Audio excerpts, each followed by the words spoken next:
And welcome to Hey Adora, your queer She-Ra podcast. I'm Force Captain Meth, they, them. And I'm Princess Jenny, she, her. And today we are discussing Boys Night Out. Woo! Boys Night Out, Boys Night Out! Boys Night Out is Season 4, Episode 8. It was written by Shane Lynch. Storyboards by Diane Ha, Angela Kim, Alex Kwan, Sharon Sun, and Sam Szymanski. And directed by Kiki Manrique. Yes! Boys! Hello, boys. Hi, boys. We're so happy to see you. Not really a subject that comes up much on this television show or this podcast, but they certainly deserve their moment. Damn right. They have been stalwart for a long time. They have been stalwart and true. And I do super appreciate all of the different kinds of wonderful masculinity that we get in this episode. Yeah, hell yes. Because it is fun and wonderful. It is a joy to behold masculinity in absence of the patriarchy. Yeah, it's really great because it still has mustaches and swords. Indeed. Mm-hmm. Indeed. And commies. And commies, mm-hmm. and all kinds of wonderful, enviable qualities. Mm-hmm. And I was just watching someone on TikTok the other day, a male-presenting person who didn't explicitly say how they identified, but in absence of explicitly saying it, I can presume this is a male-identified, male-presenting person, mm-hmm. addressing men in his comments who have argued with him that there can't be patriarchy because they're men and they suffer. You know, like, if there's patriarchy, how come I've suffered in this way, man? And so he is responding to that by saying that you are addressing conditions that are created by the patriarchy. Right. This is why I say that everyone suffers under patriarchy. Men also suffer under patriarchy. Right. Because the patriarchy creates these conditions under which you don't feel able to express emotion, under which, you know, you are constrained in these ways. Those conditions are also created by patriarchy. Patriarchy doesn't mean that men can't suffer. Right. It's right. Quite the opposite. Yes, it's just a different, That is why we say patriarchy hurts everyone. Exactly. But here on Etheria, we never have to bother ourselves with patriarchy. We certainly don't. Just that pesky colonialism, which we see coming up here as, you know, there's just a village that's being destroyed by the Horde. No big deal. On lots of fire. On lots of fire. Yeah, so let's get into it and see what's going on in our sea elf village. So this is where the sea elves live, which just learned they were people. Cool. Love them. Yeah, there are some humanoid type people with various sea creature heads. We've got an octopus headed person, a squid type headed person, and then there's a person whose head is like an anglerfish with a little dangly thing. Yeah. But they all have like humanoid bodies. Yeah, and they're just chilling in their little village. Doing what villagers, I assume villagers do. Doing what sea villagers do. And when up rolls the Horde, blowing shit up, willy-nilly. Yeah, there is willy and nilly happening here. Hordak is having one of the best days of his life because he gets to use his laser gun arm. I mean, he's the worst and this is terrible. However, it's nice to see him having a good day for once. And also having a laser gun arm. You don't get to break that out very often. You don't really get to break that out very often, and it does sound kind of fun. You're like, hold on, we're starting a campfire. Let me help. Yeah, you know? Yeah. It's not useful in many scenarios. It's quite a blunt instrument. But still awesome. I mean, in the right context. Yes. So everyone's freaking out. Sea villagers are running around screaming bloody murder. But someone shows up to save the day. Fear not, tiny friends! Seahawk! I love Seahawk. Oh, we all do. I'm going to go on record here as saying that I love Seahawk, and his masculinity is probably the closest to the masculinity that I have. I support that. Yeah. I also adore Seahawk almost as much as you. Aw. You like, as in like our love for Seahawk? I love you the most. Oh, okay. But then I love after Seahawk that, almost as much as I love you. After me is Seahawk. Yes. Okay. Yes.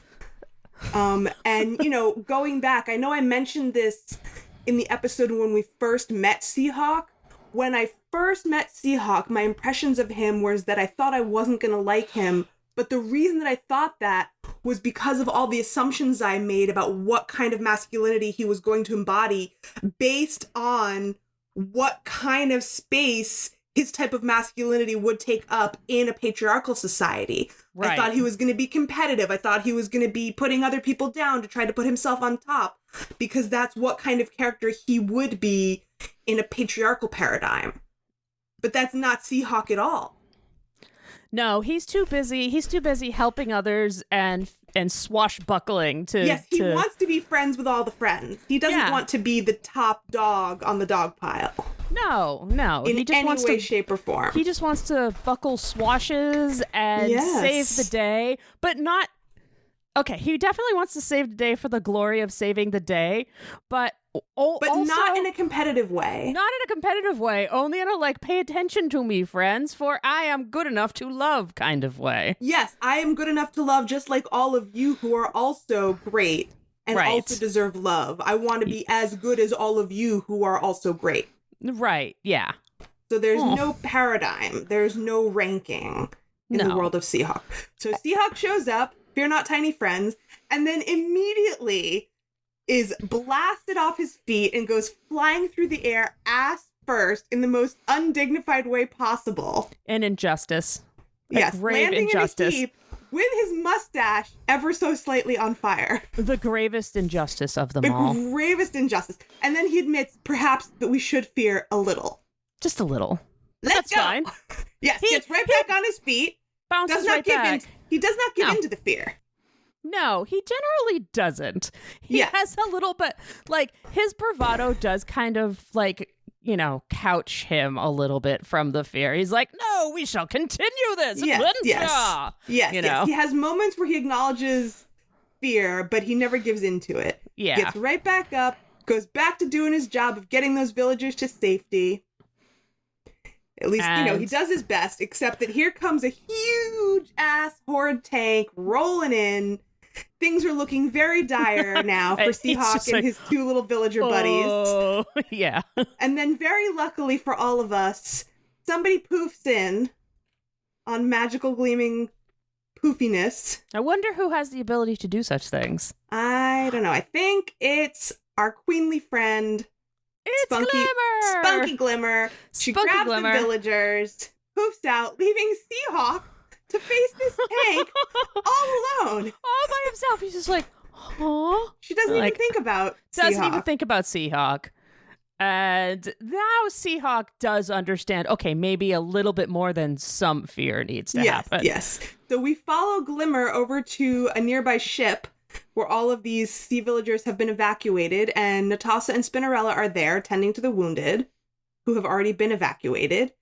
Glimmer poofs in with these last two villagers, and she says, this is the last of them, and we're ready to evacuate. Now, wait a minute, where's Seahawk? Oh, I mean, to be fair, it's not like he's a dope, and he does dopey things, but it was not his dopery. Yeah, no, she just fully Glimmer left him behind. Him. And I don't know why she's so annoyed at him. Right. It's like she left him behind. She goes, oh, she's so annoyed. She's going back to her little, like, 13-year-old, like, Mom, give me some cheesy puffs. I know. It's very like, geez, okay, Glimmer. So like, she stomps back.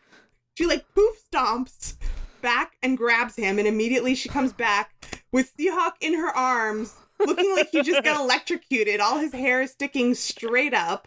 I love his response. Adventure? Yes, like a question mark. Huh? 2 thumbs up, but question mark. It's such like when you mess something up, like when a dog messes something up, and then you look at it, and it's like, am I supposed to feel bad about this? Hi, you love me. Adventure? Yeah, that's absolutely right. Golden Retriever Seahawk. Golden Retriever Seahawk. Yes, and she just drops him on his ass immediately. Yeah. And then they sound the retreat and sail away from a sacked Selenius. They're on Seahawk's ship right now, right? Is that the ship? I got the impression... it's hard to keep track. He's gone through so many. That's true. But I this think one it's is just not listed on fire. as a rebellion ship. Okay. So we don't know. It could be one of Seahawk's ships. We can't really tell until it's on fire whether it's a Seahawk ship. True. And my brain automatically went to, I wonder who the rebellion employs as their shipwrights. A shipwright, by the way, is somebody that builds a ship. Ooh, I did not know that word. Yes. Hopefully they have, like, more than one. Yeah. I mean, You know, you gotta hopefully have- they're not based in Selenius. Yeah, because Yeah. that ship has not sailed, that ship has sunk. That ship has not sailed. Yes, Indeed. yes. But so this is a really rough moment as they sail away, you know, with these refugees who they have just rescued, and they now all have to watch their home, you know, burning. And, you know, all of these sea villagers are crying, and one of them turns to Natasha for comfort. You know, smoke is billowing. And Glimmer looks back at the ruins with what I have deemed patented Willow Rosenberg resolve face. Oh, the resolve face. Yes, Yes, it is a and- Willow Rosenberg resolve face. Yes, and staring back at Glimmer is Fire Lord Hordak. I also wrote Fire Lord Hordak. I'm not surprised, this because it really looks like they lifted this particular portrayal of Hordak straight from a moment in Avatar where you've got Yes. Fire Lord Ozai standing in front of a column of fire on this big rock column Yes. with this look of satisfaction, like, ha ha ha ha. Yeah, this is absolutely Like fire raining down Yeah. around him. there really is no question that this was lifted, like, Yeah. almost directly, like, you know, like, cell for cell from Avatar, so. Yeah. Like, he is really feeling himself. Mm-hmm. Full confidence. Yeah. With a smile most evil. Most evil. Indeed. And Glimmer's parting line, I'll be back for you. And she's and like, yeah. Credits. Woo! That was an intense opener. It was a very intense opener. We had So- some levity, but then in the end, it was rough. We had some rough stuff, and Glimmer is definitely ready to definitely kick some ass. Unleash the fire and the brimstone and the Unleash fury. the fire and the brimstone and the fury. Yes.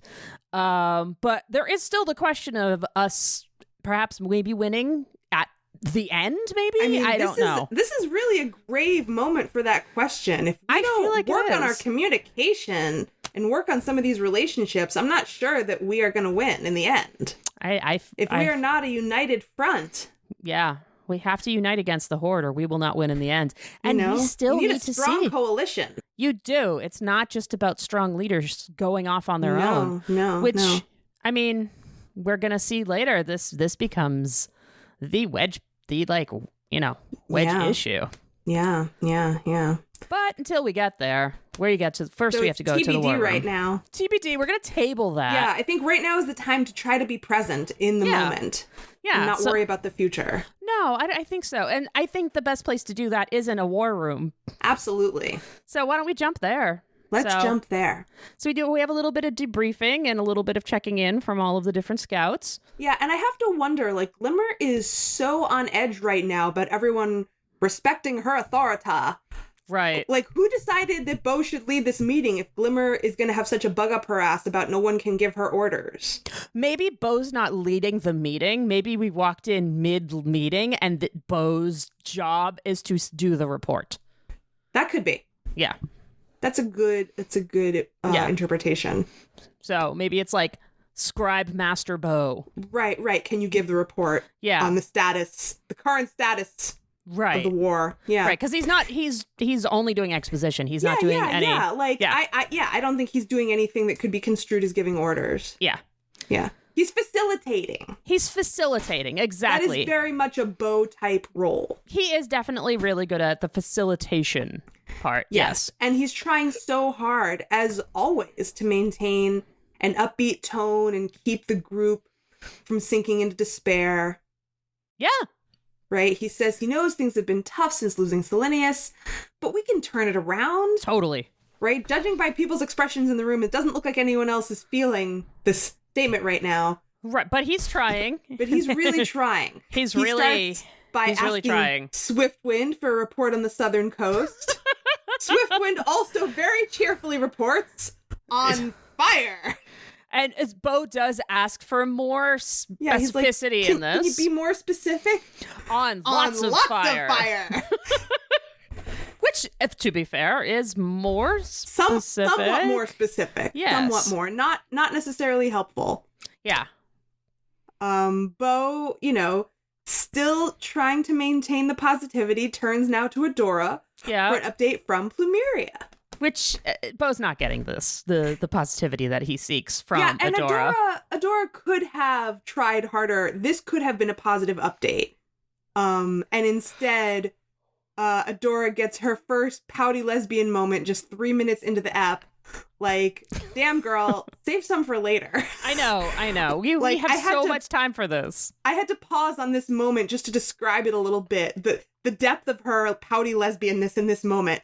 She's got her arms crossed. She's giving Bo major side eye with just the biggest frown. Just like literally like they drew a smile and flipped it. But that is how much of a frown she has. No, and that's true. And then she says in this sulky monotone that Perfuma is securing the Whispering Woods and Frost reports that her kingdom has not been breached. And Bo's like, great! And the door says, yet. Uh-huh. And this is just like Mermista last time. There haven't been any murders. Yet. Adora could have said, Perfuma is securing the Whispering Woods.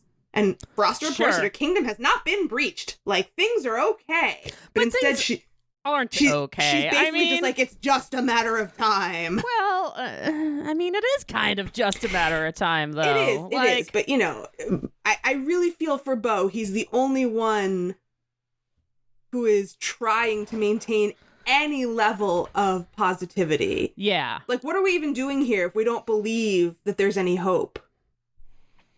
Fighting.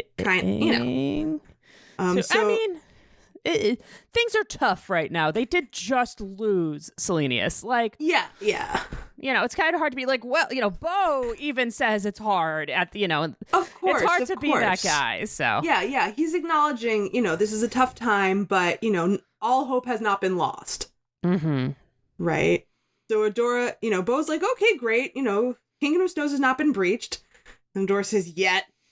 But the Horde's working on it day and night, nonstop. I know, we get this like almost like eye twitch, like, yeah, yeah. Okay, dude. Like, yeah. And Bo is just like determined to make everything be okay. Yep. And he says, well, that is okay. Because it is okay. Natasa and Spinnerella just saved everyone in CL Village. With Glimmer, who didn't tell us she was going, but just kind of showed up. Yeah. That's not the laugh of somebody that's excited about laughing. Yeah, that's the nervous laughter of someone who is hoping to maintain civility in a charged situation. Right. And of course, Bo knows bringing that up in front of Adora. Adora's going to be pissed about that. Yep. And she is. Yep.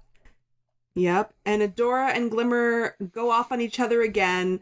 And they're just as salty as if the progress they made in the last episode never happened. Right. Because it ended badly. It ended badly. Yeah. There's only so much progress you can make just by talking things out. Yeah, they did talk things out, but they feel like they didn't get to the root of the problem. They clearly didn't get to the root of it. Yeah. And I think that Glimmer feels that she made the wrong decision by listening to Adora when Adora said, please stay. And Glimmer said, okay. And then Selenius fell. Right. So Glimmer felt like she shouldn't have listened to Adora. Right.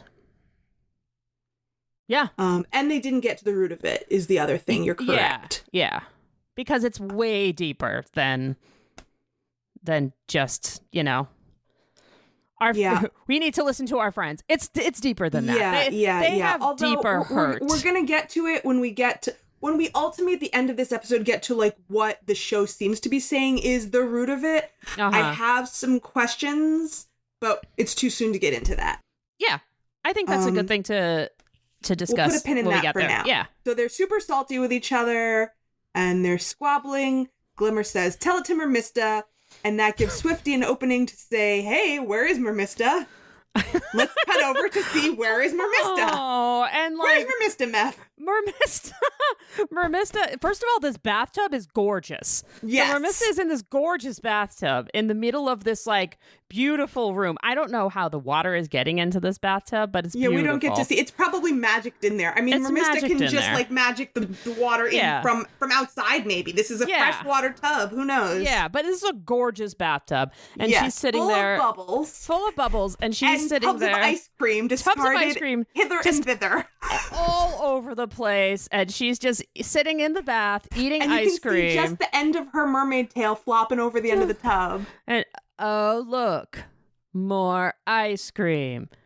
'Cause I'm the princess of ice cream now. Also, she water bends ice cream to like the ice cream that fell out of her hand, presumably from like the depression flops. Yep. And she just like takes it under the water with her.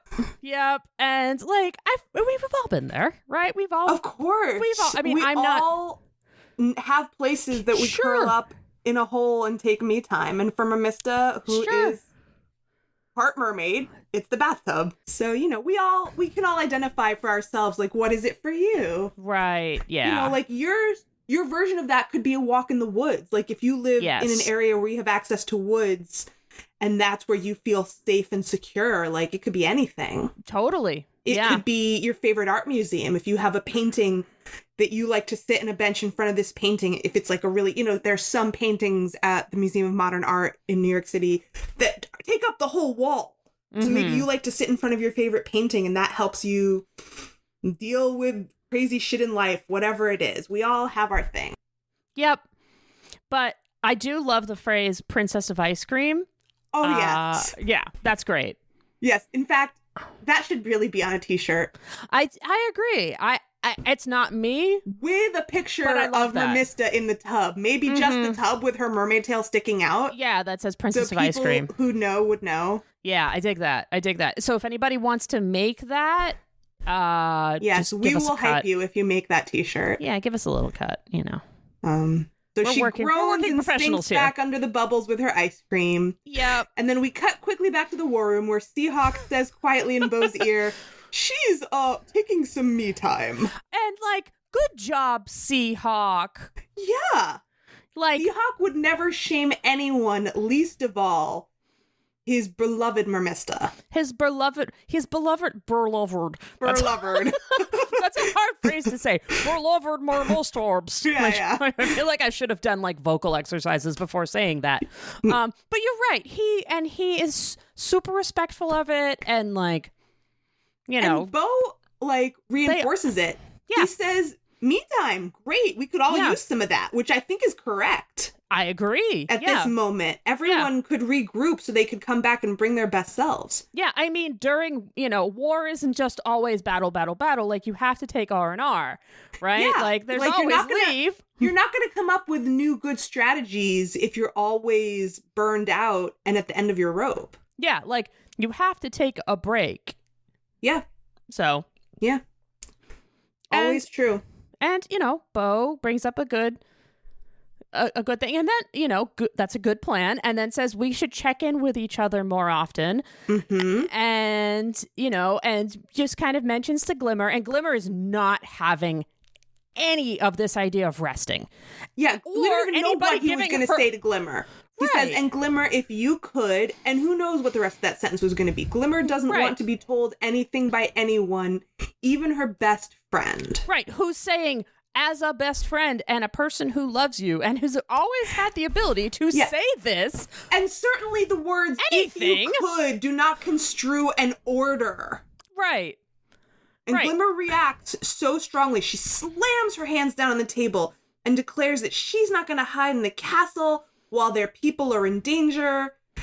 And then she says the shittiest thing that I think she's ever said to Beau so far. Yeah. She says, I'm the queen. You don't give me orders. And Beau's like, okay. Like, Beau does not know how to respond to this, nor would I. Like, if I'm like, I don't think Glimmer's ever spoken to him that way. No, and also like, hey, bestie, like, as your friend, I'm just gonna say one small thing that I don't even finish, and all of a sudden you're pulling rank on me? Yeah. Like, you're talking to me like I am your servant? Yeah, that's fucked up. Yeah, and so, but Bo responds in a really calm and measured way because that's Bo. He's Sure. like, okay, I get that you're upset. And, you know, he's trying to, like, be really tentative and gentle. Mm-hmm. And then Adora cuts him off. First, Glimmer cut him off. Now Adora's cutting him off. They're, like, fighting across him. Yeah. Adora interjects and says, don't talk to Bo like that. I mean, Adora's not wrong. She's not wrong, but it's not also true that, like, they're both mad at each other kind of across Bo and not letting him speak for himself. Yeah, definitely. I mean, I'm not sure that I would be any better in that situation, but it's easier to analyze when you're not in the situation. Yeah, and they're cartoons. And they're cartoons. But even if they were real people, I feel like, you know, it's easy to analyze and say, like, oh, well, they shouldn't have done this, they shouldn't have done that. I'm not saying that I would be any better. I'm not saying that I'm a perfect angel who never gets caught up in my feelings and gets angry. I'm just saying that, you know, like, Adora could have just let Bo speak for himself. Sure. He was in the middle of speaking for himself when she cut him off to be like, don't talk to Bo like that. Yeah. And then Bo says, it's fine. And he starts to speak for himself and say, you know, Glimmer's just whatever. He's speaking to his opinion of what's motivating Glimmer's situation. Right. And then Glimmer cuts him off again. Yeah. And Glimmer's just like, I need to stop the horde. You know, she's... Yes, I need to stop the horde. I need to stop the horde, yeah. Any way I can. And then, you know, and then calls she says, off the we're meeting. done for today. Yep, and just like, you know, shuts everybody down. Off. Yep. And then, then Adora stalks off. They both stalk off in opposite directions. And then Spinny and Natasha look at each other and they like slowly back out of the room. Like they're afraid to set off a bomb and that like walking on eggshells way. Like, we do not want to be in the middle of this. Boop, boop, boop, like, boop. The hands up like, ooh, hey, ooh, no, ah. Yeah. So this is actually my first gayest moment, which is they're like, nah, this is messy kid business. And this is like the gay aunties being like, I'm going to let the kids take care of this. And they just like take off to like go like water the garden and walk their dogs. They're like, I didn't have that, but I'll support it. They're like, this is messy kid business. Let's go be old lesbians somewhere else. Yeah, and I support that. And also this backing away slowly and then the sound effects of running and then the door slamming is actually a classic joke that's been used on The Simpsons over and over during the classic seasons specifically. During which seasons? The classic seasons. One through about 10 to 12 is considered classic Simpsons. Oh, the first decade. Yeah. Wow. So many seasons of The Simpsons. Simpsons. I certainly have seen, I have not seen all of The Simpsons, but I certainly have seen episodes from the first decade. Yeah. So I definitely have recollections of that. Yes. And so who's left now that all these people have stomped out? Boys! It's our three favorite guys. Boys are left standing there agape. Yes. Not the worst. Seahawk mentions that perhaps it's not the worst meeting that they've had. Seahawk is still upbeat. Yeah. All in all, not the worst meeting we've had. And Bo is like, you know. Poor Bo just collapses face down on the table. His which friend he has group is every right to do. Yeah, his friend group is melting down. Yeah, he must be just so emotionally exhausted. Yeah, and all he ever wants to do is like, he's a peacemaker. Yeah. So he's just trying so hard to help everyone else, and they will not be helped, basically. Yeah, his heart is there. Like, not even on his sleeve. It's just literally open on his shirt at all times. He's trying to be the heart, and the heart is not bringing them together. Just tired. It's tired. You know, the heart can't do the work of the whole body. No, it's true. Bo says he's never seen Glimmer like this, or Adora, and he just wishes he knew how to help them. And then Seahawk cheerfully picks him up off the table, telling him not to blame himself, calls him lad, which I love. I love that too. And then says he has a great idea, not pre-planned at all. Great. Good job, Seahawk. They should have a boys' night out on the town. Not pre-planned at all. Not pre-planned at all. And Swiftwind is stoked. Yes. It's like, I'm a boy. Yes. Can I come too? Yes. And I love that Swifty and Bo have like opposite reactions. Swifty's like, "Can I come?" And Bo's like, "I should stay." Yeah, Bo is like a limp noodle at this point. He's never looked like his battery is lower. His voice is glum. His shoulders are slumped. He's like looking down at the floor. Says he should really stay here in case Glimmer and Adora need him. And it's like, dude. Like, you are also a person. Yeah, you deserve you deserve a break. Yeah, just like everyone else. Yeah, just like everyone else. And Seahawk, is right. One night won't hurt. Yeah, everyone needs to recharge. Everyone needs a little recharge time. Seahawk is saying this, he puts his hand on Bo's shoulders, says that one night off won't hurt. And as he's saying this, some sea shanty music starts to play quietly in the background. Love it. Love it. And then Swifty starts prancing in place, saying, Chanting. "Boys night out, boys night out, boys night out." Why am I the only one doing this? I love that he's like, Swiftwind is absolutely the dude that tries to get everybody to chant. Like, he is susceptible to chanting. Yes, he's susceptible to chanting, and just like, he catches joy easily. Yes, and I love that. I love that too. That's part of his core self. Like when he helped Adora, I don't remember which episode it was, when they were doing loop-de-loops, when they were first exploring their sacred bond. And Adora was very serious, standing on the ground trying to solve the puzzle. And the answer was that they had to establish their sacred bond through magic. Yeah. And Swiftwind was just joyfully doing loop-de-loops. And Adora was like, you're distracting me. But, his joyful loop-de-loops were part of the answer. Yeah, and also like this like unabashed like embracing of joy is also something that is not really welcome in the patriarchy. Like this kind of like open joy. Definitely. So, and certainly not in an aspect of masculinity, especially. Yes, thank you. I meant like masculinity within terms of the patriarchy. Yeah, absolutely. It's like there is an expected for true masculinity to exist. There is an expectation of joy to be something other than joy. Like it can be stoic, or it can be almost violent in its like expression. There are things you can enjoy. Yeah, but the idea of pure joy. Yeah, and there are ways that joy can manifest, but not like this. This kind of simple joy is not considered childish. Yes, not exactly. For men. Not for men. Yes. Yes, absolutely. So I love that. Yeah, I agree. So finally, Bo is roused by the combined enthusiasm of Seahawk and Swiftwind. Mm-hmm. And he agrees. And sure, why not? What does Seahawk say? And then my brilliant secret plan can begin. Bo's like, what? And Seahawk's like, nothing. I love, first of all, another joke that I love, it's also a joke that's used on 30 Rock, is when people say the word secret plan out loud. Yes.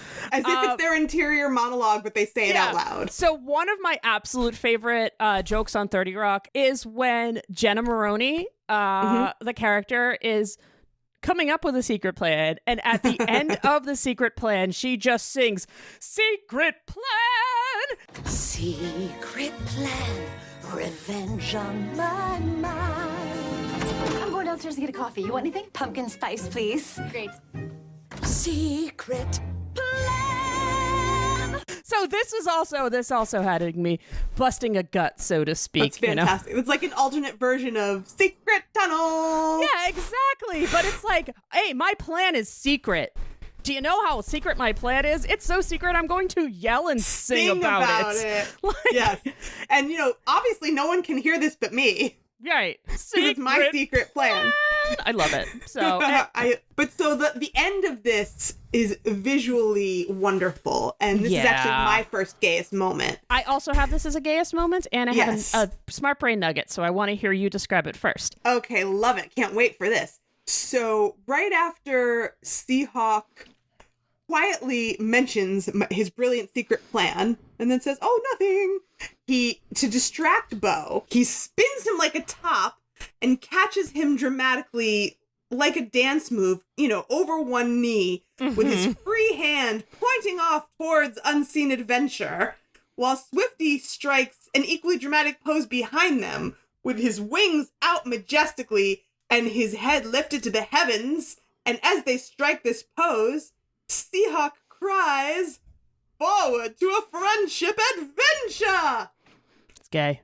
It's so gay. It's so gay. This kind of flamboyant body language, the soft camaraderie, this type of bonding, even the idea of boys' night out, clearly that's, a nod to, in our culture, we normally wouldn't say boys' night out. We only say girls' night out. It's right. There's an aspect of infantilization, like boys are children, men are adults. But girls are ageless. All adult women are girls, right? Girls' night out, you're not talking about children. You're talking about adult women. Right, But the same is not true for adult men. There is no equivalent. There's no men's night out. There's no boys' night out for adult men. There are, but it's considered It would be considered gay. It's considered different. There are definitely leave your chick at home nights, but it usually has to, it's around a particular kind of ritual that enforces their masculinity. Right. And this is not that.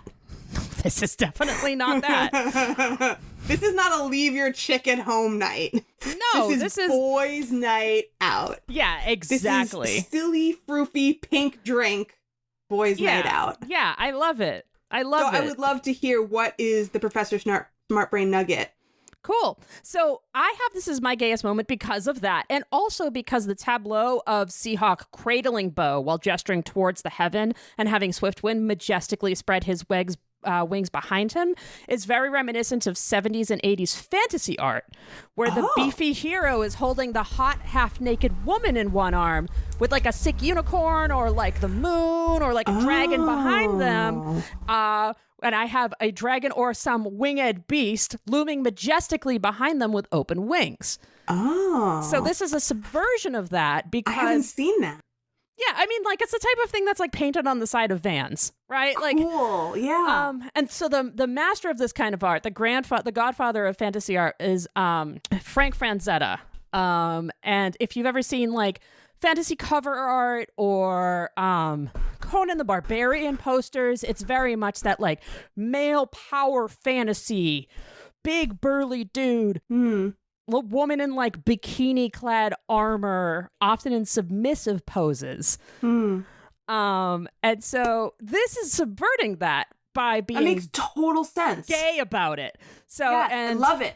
And also, Bo is not yielding to Seahawk. Yes, he is stiff as a board. Stiff as a board. So he's unyielding to this male power fantasy as well. So it's subverting, and then there's a subversion on top of that. Yes, I fucking love that. I had a sense that there was some kind of... That pose seemed like a nod to something, but I didn't know what it was. So that's great. Yeah, it's 70s and 80s fantasy book cover art. Fantastic. D&D book cover art, posters. Yeah. Comic books. Sword and Sandal comic books. I was never familiar with that genre, but I love it.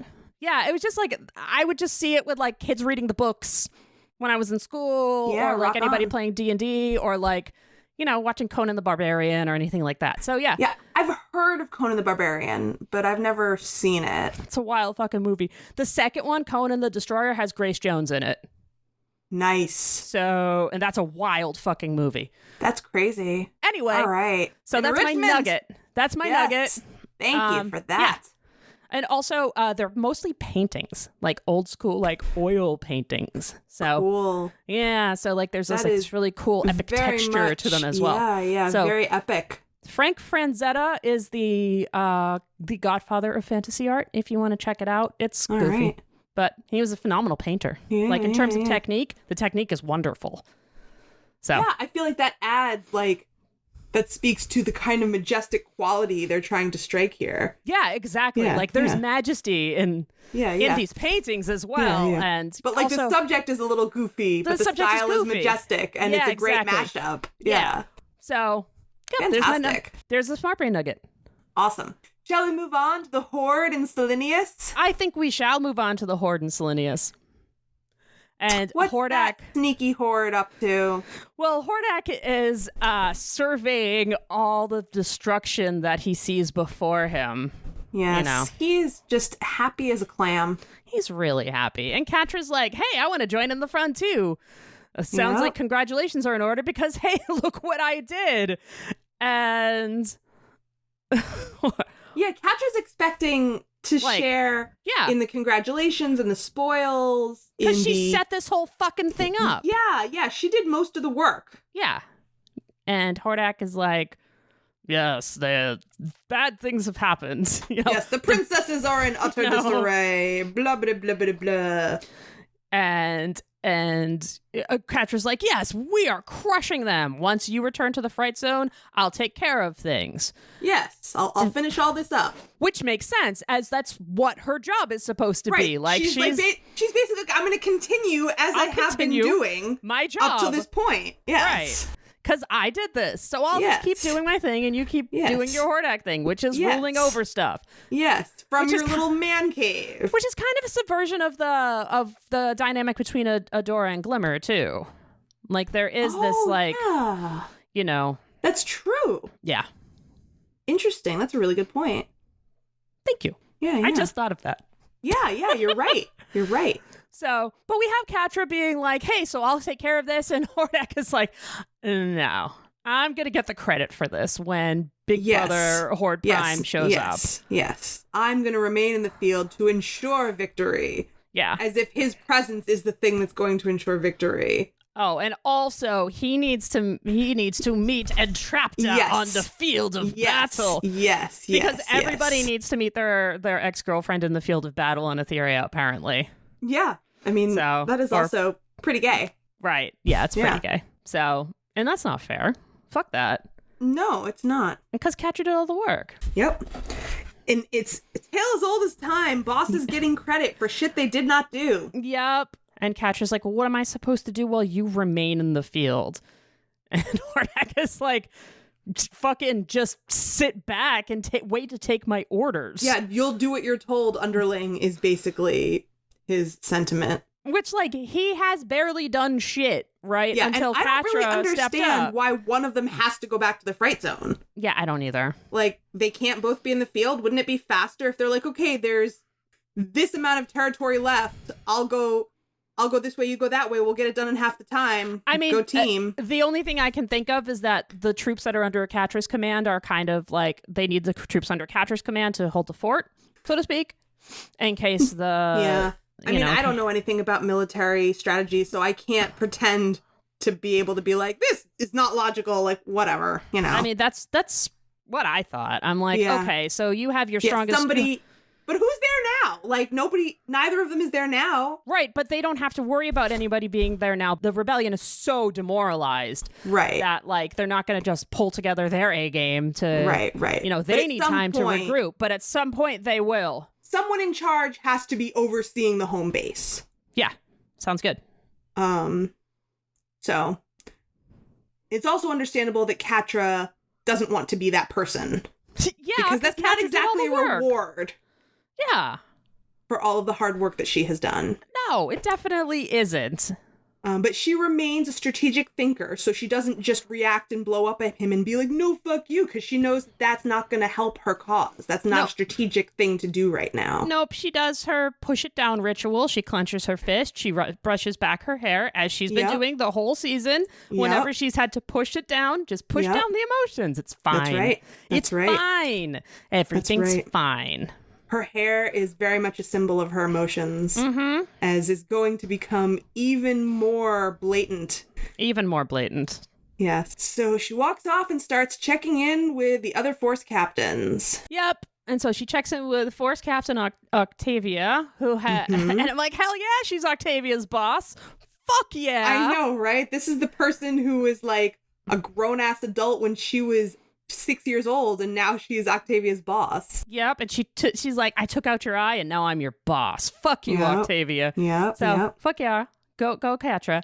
But she takes out Octavia. Catra's still not been able to get in touch with Double Trouble, but doesn't think that's too big of a deal because, you know, Double Trouble's has been. Well, I mean, I don't even think she's been trying to get in touch with Double Trouble. All she says is that Double Trouble will be breaking radio silence soon with new coordinates. Right. So it's like they haven't even been attempting contact up till this point. So she has no reason to know that anything's happened with Double Trouble. Exactly. Yeah. So she, as far as she knows, everything's still going as it's meant to be going. Yes. And same with Scorpia. She give Scorpia a call. One thing I noticed with Scorpia is a tiny thing, is that she doesn't even wait. Like, she just taps the badge. And this is, true on any sci-fi show. You tap your badge, you say, like, Princess Jenny to Force Captain Meth. And then I wait for you to say, this is Force Captain Meth. And then I continue to be like, okay, well, this is the shit I have to tell you. Right. She doesn't even wait for an acknowledgement. She just starts talking, assuming that Scorpia is listening without waiting for a response acknowledgement. Right. There's no like, hey, girl, there's no like, yes, boss, this is Scorpia. What can I do for you? Scorpia, you know. So she just starts talking without any acknowledgement. That's how comfortable she is with her bossliness. Yeah. So that is a protocol breach, because what if the other person is like trapped and dying under a rock or something? Right. You don't know. You don't know. And then so she calls Scorpia, and then I don't understand the reason behind this, and maybe there is no reason behind this. Maybe it's just to kind of set the scene. But after she does this, we have some Horde soldiers dropping shit behind Catra. I think that's probably meant to be a distraction so that she didn't notice that Scorpia didn't respond when she says, this is Catra to Scorpia, and then the guys drop the thing and she's distracted and she's like, oh, these stupid fucks. And then she starts chatting to Scorpia. Cool. And she didn't notice that Scorpia never responded. Cool. Okay. Thank you. Yeah. I had a question about that. Yeah. So that was my assumption. No, that makes sense. Yeah. So she leaves that scene saying to imaginary Scorpia to meet her at the Sea Gate because she wants to take a break. Mm-hmm. Yeah, and she's just chatting. Yep. Like to regular, her buddy with no acknowledgement that the last time they saw each other, she said horrible things to her buddy. Uh-huh. Yeah. And her buddy said, you're a bad friend, and walked away. And that was their last interaction. Yeah, exactly. And she doesn't realize that she's just talking to voicemail. Yep. Well, she's not talking even to voicemail. She's not talking to anything. She's talking to an echo chamber. She's talking to an echo chamber, but like I'm using the kind of like voicemail as like the metaphor, right? Like the lights are on, but nobody's home. No one's there. Yeah. She's gonna find out. She's gonna find out. So then we go to Seaworthy. Yes. A bar. A bar in Seaworthy. Arguably the one they first met Seahawk in. It's definitely the same one. Yes, because Bo says the last time he was here was with Glimmer and Adora. Uh-huh. And so we can probably assume from that it's a bar in Seaworthy that he's been in before with Glimmer and Adora. It's probably the bar where they first met Seahawk. Yep. So, and also maybe it's like it's his favorite bar too. It's a pirate bar, right? Yeah. He's a pirate. He's going to hang out at a pirate bar. This is where his bros are. And I like that Bo is a bit pedantic about this and says, I thought this was a boys' night out and it's the middle of the day. Yes. And then we have the letterbox on the eyes. Yes. Which I love. Seahawk beaming. I know. It's so good. And this is why I love Seahawk. And like on my best, most positive days, I have this outlook of like, hooray for adventure and new experiences and mustaches. Yes. And bandanas. Yes. Yes. I find it fairly enchanting. I would go along with that as well if my buddy just cried, new experiences! I love that. And grabbed my mug to force a toast along with him and our horse pal. Yeah, a day night, it matters not. You are overdue for some levity. And I'm like, you know what? Yeah, everybody Absolutely is. true. And Bo was bummed because, last time he was here, he was with the best friend He's looking squad. down glumly into the bottom of his pink drink. I love it. It's like pink drink in a beer stein. Yeah, it's so I'm getting the drink is extra sour when they start to go break into song and they rhyme. It's like pink sour. I'm like, is it like a paloma? Is it I have no idea. As you know, I'm not a drinker, beer? so I don't know. I don't know. Beer is pink? Well, sometimes there's pink sour beer, gay I have beer. no idea. If they can make beer green, they can If my make beer life depended pink. on answering questions about alcohol or sports, I would probably die very quickly. I would die slower, but I would be able to get some answers out. Yes. So here we are with our pink drink. Mm-hmm. And Seahawk starts to make some rhymes. It's true. Things are looking dour. Swifty gasps. This drink is extra sour. Could this be the rebellion's darkest hour? And he whirls out of his chair and jumps up on the table and begins a sea shanty ode to friendship. To friendship. And there is an in-universe nod to continuity of where is this music coming from. Because another bar patron, when Seahawk yells, hit it, someone hits this sleeping musician at the bar who quickly wakes up and starts to play an instrument called a squeeze box. Mm-hmm. Anyway, so here it comes around the line that I have probably quoted the most out of all of She-Ra, which is, it's fun to be friends with friends. It's fun to be friends with friends. So I don't, Jenny, you probably have this. You might not, but gayest moment number 3 for me is breaking into song, because breaking into song is always gay. Yeah. There's just also, musicals are gay. Musicals are gay. Yes. I mean, yes. Yes. Yes, like, to that's all without, of that. that is like without, that is like the unspoken thing here. Like, but, absolutely. But I went more specific into the breaking into song is also that gay. is also true. Yes. If you are like out in public with your friends and you just break into song in actual real life, not on TV, that is gay. That is gay. That is gay. And also, once again, a subversion of understandings of masculinity. Absolutely. So I want to give the group here that a reminder that the voice of Seahawk, a little nugget here, is Jordan Fisher, who, amongst many other things, is an accomplished Broadway actor. I did not know that. Yes, he's actually a really accomplished Broadway actor. He portrayed the double role of John Lawrence / Philip Hamilton in Hamilton from 2016 to 2017. He played Mark in a televised version of Rent in 2019. He played Evan Hansen in Dear Evan Hansen in 2020, 2021, and 2022. And he was Anthony Hope in Sweeney Todd earlier this year, 2023. That is a lot. And he's in a couple more next year. He books Broadway. He's a That's Broadway. a lot of shit. Yeah, he's a Broadway actor. He also had like a Disney pop star career earlier in his career, but he does a lot of Broadway. That makes sense why he is the one who was picked to be our bursting into song, dramatic, diva character. Yeah. So he knows how to burst into song. That's fantastic. That's his wheelhouse. He's professionally bursting into song. Amazing. But, we know what it's all about.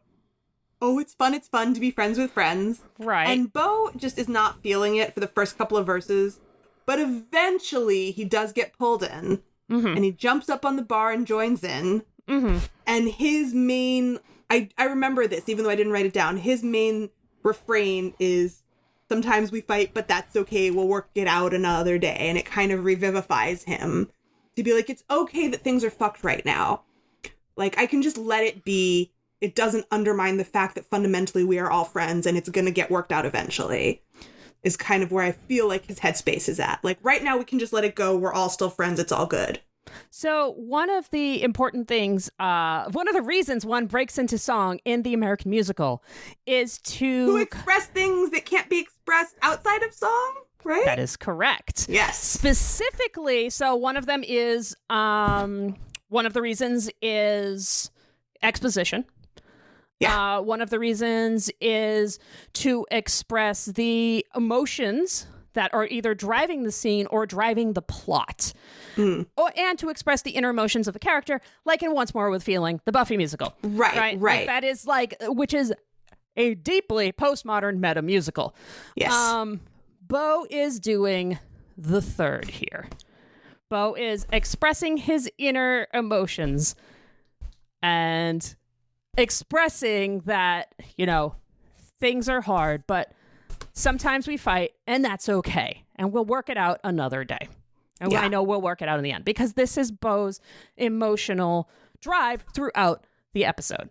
The same way that Seahawk and Swiftwind's emotional drive is friendship. Yes. So also when Bo slides in, he slides in dabbing. He does. Yeah. So dabbing, quick thing. If you've never been on the internet, is a gesture in which a person leans forward. I actually wrote out the definition from Wikipedia. If you did not know what this meant, is a gesture in which a person leans forward into the bent crook of a slanted upward angled arm while raising the opposite arm out straight in a parallel direction. It appears to be similar to someone sneezing into an elbow. I mean, that is a correct description. I fucking love this. Sneezing into an elbow is... I mean, that would be like half a dab. Sure, it started to be kind of like... it started to be like a dance craze meme in 2015. It came from, as many dance craze memes do, from young Black American culture, and has since been appropriated / absorbed into the general soup of American popular culture. And dabbing has nothing to do with cannabis.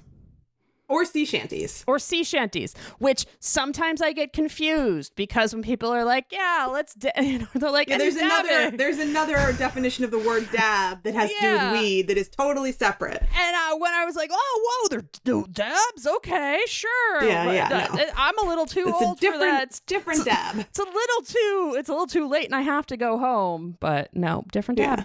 Yeah. Different dab. So there we go. So we have some singing. So now they're all happy. Everyone in the bar is getting into it. So they sing their way, and the whole bar gets into it. Everyone's cheering. They sing their way right up to this little curtained side room where 3 masked ruffians await them with swords drawn. Oh no. Oh no. That's not good. And Bo gasps, "It's an ambush!" And Seahawk is stoked. Woohoo! Better! It's a kidnapping! Cheerfully offers up his wrists for binding. Which gay? Not an official gayest moment, but I put it. No, I'm calling it. I did too. I think, yes, just a couple lines down, I wrote, Seahawk is so excited to be tied up that it's definitely a gayest moment. Yeah. And then I wrote, do you feel like he's sticking out his butt more than necessary while being tied up, or is that just me? I mean, he might be really excited about it. He sticks out his butt a lot when he does stick out his butt a lot. Yeah. It could just be like, wing, Yeah. So, yes, that's definitely happening. So Seahawk explains that he paid his buddy Bill to kidnap them because rescuing people is the best way to cheer up Mermista and the other princesses. Which is and to get them to work together again. Which is not wrong. But he's still a dramatic dumbass. Oh, yes. Yes. But he definitely made the decision on his own without consulting the group of people he was with. Right. Also, it's like, it's such a Seahawk, decision to make, the most over-the-top, ridiculous decision. Yeah, and, again, he's narrating the story of his life with these big, bold strokes. It's all, like, a big narrative to him. And, he lets everybody know that he paid his friend Bill, and the princesses will stop their fight. When they save us, everything will be all right. Yes. Hey, Bill, did you get... Boom, boom, boom. Did you get taller? Bill, did you get taller? When did you get that scar? You didn't have a scar. This might not be Bill. Oh, he's fucked because it's not Bill. And they got kidnapped by the wrong actual kidnappers. And so I'm imagining after they left, Bill came in and was like, shit, sorry I was late, buddy. Are you? Where'd Seahawk go? Yep. But, dude, I'm just imagining that's what happens. Yeah. Or alternately, that would be the much more comedic ending. I wonder if this guy, Admiral Scurvy, like encountered the real Bill and like found out about the plan and was like, I'm going to intercept this plan for my own ends. And like, is Bill tied up somewhere? Right. Or Poor like, Bill. Or Bill Nobody's ever going to find him. Bill was like, I have this information. Can you pay me double? Right. Like, but I like to imagine it being the comedic version of Bill coming in and being like, Seahawk, buddy, I'm here to kidnap you. Anyway, let's cut over to our kidnapper's ship where our boys are now tied up on the deck. And we have a quick zoom out to show us that we are absolutely nowhere near any land at all. We are way, way, way out, fucking far out at sea. They are out at sea, and they're like, shit, how are we going to get in touch with the princesses? How are we going to get in touch with our friends? Hey, Swifty, why don't you give Adora a call because you have her on speed dial? Yes. With your sacred bond. His sacred bond speed dial, which apparently Adora still has to pick up for that to work. I love that. And I love how it's like nervously calling someone, pick up. I love that. That's hilarious. And then we zoop over to the castle in Bright Moon. I love this setup where Glimmer goes in to visit Mermista, asks if Mermista is alone. In the bathroom. Mermista says she is, but Adora is in there, who has transformed her sword into a mop. Yes, she's mopping up the floor with the mop of protection. Which is useful. Yes, useful. It's very useful to have an object that you can shapeshift into whatever. And Glimmer said, I thought you were alone. And Mermista is alone. She says, I am. Deep down inside, so alone. Which is poetically true. Absolutely. Absolutely. And Glimmer and Adora, they first just look at each other for that loaded moment with that, like, I don't know what to say to you and I'm scared of fighting anymore kind of look. Yeah. And Mermista calls them out and is like, you two gonna fight again? And then she just, like, disappears down into her bubble bath. So... She's like, I can breathe underwater, so I'm going to piece out of this situation. I'm going to do that. Yes. And then we have a really great fight. And by great, I mean heartbreaking. Horrible. Yes. Heartbreaking. Glimmer coming in hot and heavy with full hostility.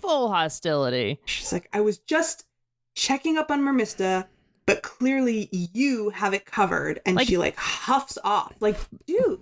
Like, damn, they can't, like, both check in on their friend? Yeah, and, like, you make it sound so accusatory. Like, what? Is it wrong for other people to check on Mermista? Right. Are you mad that other people are checking on Mermista? Right, and Adora's like, oh, okay, what's going on? Yeah, she says, I know things are bad right now, but we can fix it. And Glimmer, like, she, like, yanks her arm angrily out of Adora's grip. She says, why is that always your answer to everything? As if it's a bad thing to want to fix things. I mean, when the problem is something that is deeper and emotional and you say we can fix it, sometimes it makes things worse. As I have learned in the past, when you say we can just fix this and it's not what needs to happen or be said. So yeah, and we do know that, like, that is Adora's answer to everything. Adora is a fixer. She wants to fix everything. But Glimmer's so angry. Yeah. And so finally, and Adora's been trying to be very placating up to this point. Yeah. And finally Adora gets angry back and she says, because it's the only thing we can do. And she's finally kind of yelling back. Yes. And they're arguing. Glimmer says, things are worse than ever. The Horde has Selenius. The coast is falling, and we haven't fixed anything. And then Adora is deeply frustrated about this, and it's like, well, we should work together. You keep going off on your own. You haven't been listening to us. And in the middle of this, and she's like, and why can I hear the ocean right now? Yeah, it's a like very funny moment. When your phone rings in the middle of an argument, and you put it on, you're like, I can't even deal with this. And then you put it on mute, right? Like you just... Yeah, the phone rings, but you're the only one who can hear it. Mm-hmm. Like extra. Yep. So like puts her hands over her ears and she's like, what the entire fuck is happening? Like, we aren't doing this right now. Ignore, right? Yeah. Like press the ignore call. Yeah. Anyway, we're not doing this right now, basically. Right. We're not obligated to answer the phone when we're in the middle of things. Yeah, and this is things. And it is too bad that Swifty was not able to leave a voicemail. Yeah, because this is kind of a big deal. There's no sacred bond texting or voicemail options. Pick up. Yo, pick up. Seriously, this is a pick up. Yeah, so why aren't you picking up? Kind of mad. Yeah. Says she hung up on me. Yeah, but he's also upset because he knows that she's in distress. Yes, and he should be by her side. Yeah, and if only we all had an emotional support unicorn. Oh, that would be the best. Would that be great? I mean, cats are great. This is not to put down cats. No, can you imagine cats having are great. I would like to have a cat and an emotional support unicorn. Yes, a flying pegacorn. A flying emotional support communist pegacorn. Yes, comrade pegacorn. Love it. Want one. Oh, we should all be so lucky. We should all be so lucky to have a sacred bond with one. Yes, yes. But Seahawk, unperturbed, says, "Fear not. I know how to get a message to my sweet Mermista. I love this. After all, she taught me Seagull." I love this scene. This is fantastic. He does such a good job. And the animators also do such a good job of portraying him making really realistic seagull sounds. And also the faces. The face and like his whole body language. Like his eyes are popping, his arms are like akimbo. Mm-hmm. And like the way he makes those sounds. Like it's so good. It's good. So good. I want to go on a cat tangent for a second to talk about this. Sure. I promise it'll be quick. So every morning, my cat Charlie sits in the window and talks to the crows. Nice. Not just crows are wicked smart. Crows are wicked smart. Not any other birds. There are other birds in our backyard, and birds that are just as smart. There are jays. Jays are just as smart as crows. Doesn't bother talking to the jays. Yeah. Yes, they are. They're both corvids. Oh. And they are both just as smart. Magpies too. But Charlie only talks to the crows. Yeah, not the jays or the wrens or the juncos, but the crows. Like she does the chittering, chirping thing that cats do when they're like when they see encountered birds. You know, but it's more. It keeps getting every day longer and more complicated, and the crows caw back. So they caw and then she wonder chitters. What they're plotting about. Right? It's like she's getting the neighborhood animal news. So I call it the animal internet or like hilarious. Animal gossip time, and it's like at like 4:30 in the morning when it's like crow o'clock. Charlie and the crows have like Kiki, and they just like wow. So it's not unreasonable that other animals can communicate with birds. Absolutely. So I believe that. And this scene also reminds me of the scene in Finding Nemo when Dory says she can speak whale. Oh, yes. And the daddy clownfish, the Albert Brooks fish, doesn't believe her. I know. And Aww. She's totally like unperturbed and she does it anyway. Where's the way to Sydney? That's really fun. But you know, when you know that you know a thing, you gotta stick to your guns. You stick to your guns, yeah. And so we have... So he does the thing. He does the thing. And we have in the transcript that we use, this person is not Bill, which I think is hilarious. So not Bill inquires as to what all of this yammering is about. And we learn that this not Bill is Admiral Scurvy. Yes, he takes off his very small mask that covers only his eyes, and suddenly his identity is revealed. Yeah, they all take off all of the bad guys, right? All of our pirates take off their masks. Yes. And it is Admiral Scurvy. Admiral Scurvy, my old friend. Yes. Seahawk tries to draw his old buddy, Admiral Scurvy, into the friendship shanty. Yeah. But Scurvy is not having it. It is not fun to be friends with friends. It's not. This is not Scurvy's because he had to rebuild his last 3 ships after Seahawk set them on fire. 3! Who does that? Someone's ex-boyfriend. Yes. So finally, I have a theory. It's not mind-blowing or revolutionary. Right. On what Seahawk's lighting ships on fire thing is supposed to represent. Uh-huh. because before we were like, does it represent bisexuality or what? I don't think it represents a sexuality. I just think it represents a slightly weird and inconvenient kink. It's a kink? It's a kink that nobody else is able to enjoy except for him. Because like, there's a lot of kinks that are very common. Sure. Like BDSM is a kink, but it's a kink that so many people enjoy together. Sure. That it's like, it's nothing to be like, kinks are nothing to be ashamed of. No, but I absolutely. Think we're not kink shaming. People who have common kinks are able to enjoy them more easily. And if you have a kink that nobody else shares, what are you supposed to do with that? I'll buy it. Like, I think most people who have a kink that's totally in isolation would default towards shame and secrecy, but that is not Seahawk. No. Like, when I was in grad school, I took this really fun class on the history of female sexuality in film, and our professor took us on a great field trip one day to meet a professor friend of hers who had just come out with a book basically making, like, a map of sexual fetishes and how they're all interconnected. And she had just interviewed like thousands of people with different fetishes and just made this big, like, I don't remember the right word for it. Like, it's a certain type of like theory map to show how they're all interconnected. And so there was like chapters and chapters and chapters of more, and you could see, so like, you could see where you fall on this map. And it's like, oh, there's so many people who share my kink. It's really not that weird. But there are some that are more uncommon. And so she interviewed this one guy whose whole thing was that, like, his fantasy was that he's a Thanksgiving turkey and he wanted people to stick a meat thermometer up his ass. And so he constructed a fake oven because, like, you can't really put him in a real oven and cook him because then he'll die. Yes. But, like, you know, it's a fantasy. You don't have to enact it in a literally real way. Right. But so, you know, like, it's not common. Right. But so Seahawk's kink is not common, and so his pleasure in it cannot be shared by other people. Okay. But he's just gonna do it anyway. Sounds good. I just thought it was a very broad, like...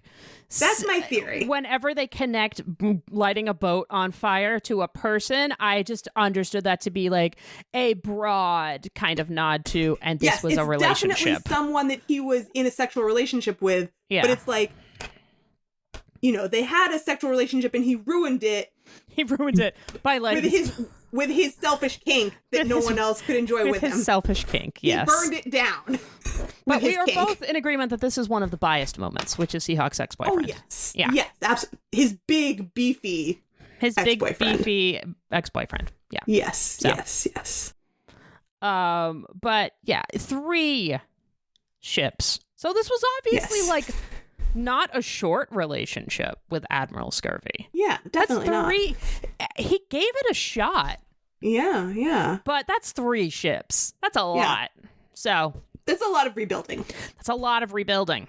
So he's about to start making Seahawk walk the plank. What? No way. The plank? They still do that these days? Apparently they do. It's tried and true. It is a classic. It is a classic. Sometimes you got to bring back the classics, and you know, being Corsair that Seahawk is, he does love a classic. So, and Bo tries to intercede, and he says to Admiral Scurvy, "Whatever Seahawk has done in the past, can't you put it aside for the sake of your friendship?" And we have, of course, the like cynical villain. Friendship is okay. I said that like Seahawk. That's not how he says it. No, he's a hard. Cynical villain, and he's the bad masculinity. You know, he's big and beefy and grouchy, and he does things for money and doesn't like friendship. And he says friendship is overrated. The only thing that matters is capitalism. Yeah. So.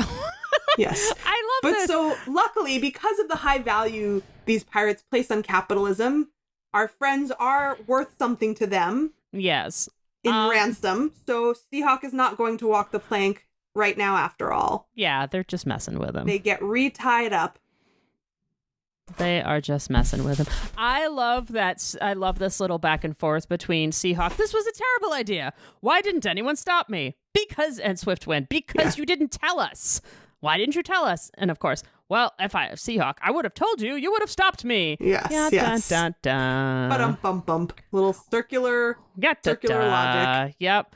And Bo is trying to bring it back to, but it's okay because it's fun to be friends with friends. Remember? Yes. I'm Bo. I'm being positive. Remember, you got me to be positive. Pull them back into the message that they've been hammering into him the whole episode. It's their message. And they're like, geez, read the room, Bo. Yeah, this is no time for songs. Ah, damn it. Like, and Bo's like, okay, back to Poor Bo. I know, like, he's on an emotional roller coaster here. Yeah. And, you know, can't win.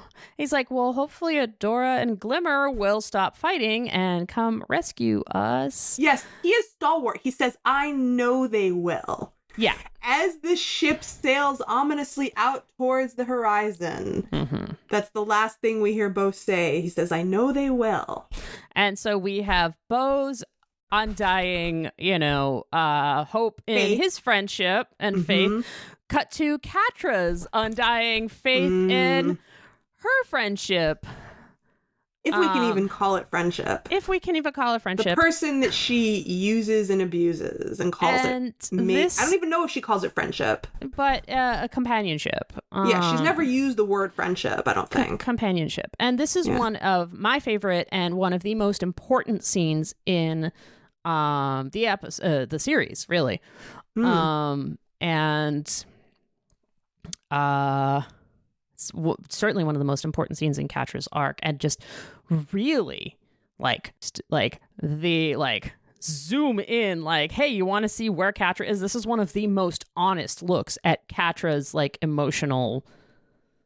Okay, so why don't you set the scene for us here? So Catra is sitting isolated, staring at the ocean, surrounded by these huge rocks that are kind of like enclosing her almost. They're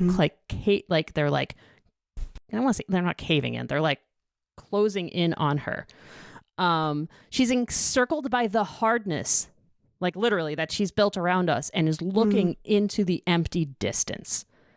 So she's like looking at like a future that's nothing, and is completely isolated with this hardness that she's built around her, and is trying to talk to Scorpia. And she says, hey, Scorpia, where are you?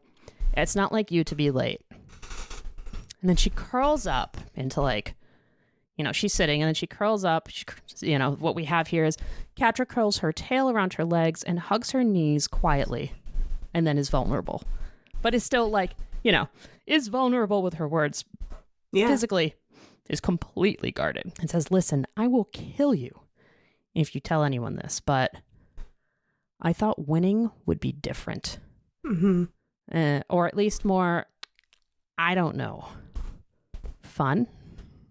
And I almost wonder if she would have been able to be this honest and vulnerable with her words if Scorpia were physically there in front of her. I definitely don't believe she would have been. Yeah. Because there is that distance there.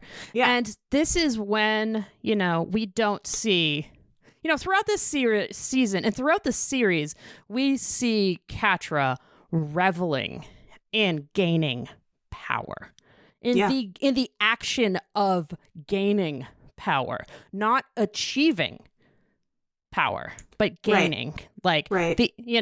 And so we have this kind of completion depression here, which is a real thing.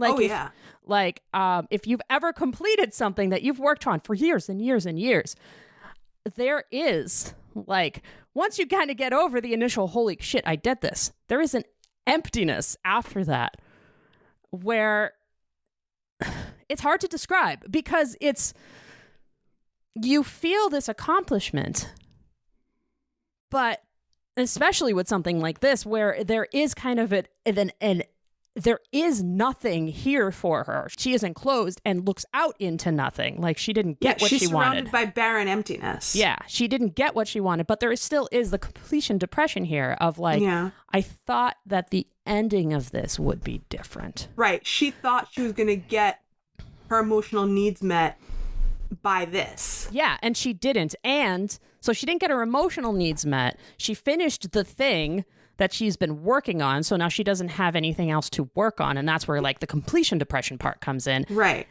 And she didn't get the reward, the actual reward that she wanted to get, which is to actually be in charge of this.